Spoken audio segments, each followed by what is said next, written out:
Sa loob ng 3 taon mula 2022 hanggang 2025, minimal lamang ang itinaas ng mga public hospitals sa Pilipinas. Sa kasalukuyan, for every 20 hospitals, ito lamang dito ang public. Worse, hindi pa tumutugma ang bilang ng mga public hospitals sa pangangailangan ng bawat rehiyon, lalo na sa pinakamahihirap ng lugar. Nananatili rin ang pag-operate ng mga public hospitals diyan sa capacity nila. Ang overall bed occupancy rate o BOR sa bansa noong 2024 ay umabot nga sa 120.5%, meaning tumatanggap sila ng mga pasyente diyan sa kaya nilang tugunan at the moment.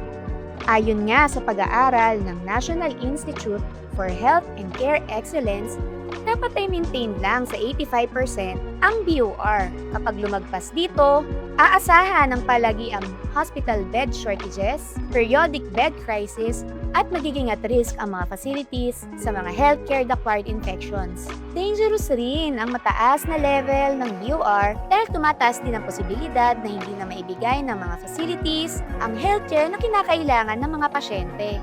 All in all, nananatiling hindi accessible ang health service sa ilalim ng Marcos Jr. Administration. Ang mga proyektong pangkalusugan nga ng pamahalaan na hindi tumutugon sa pagpapalakas ng public health system at sa halip ay nagbibigay lamang ng band-aid solutions sa malaking problema ng public health system ng bansa. Don't skip meals and stay healthy mga kacheka!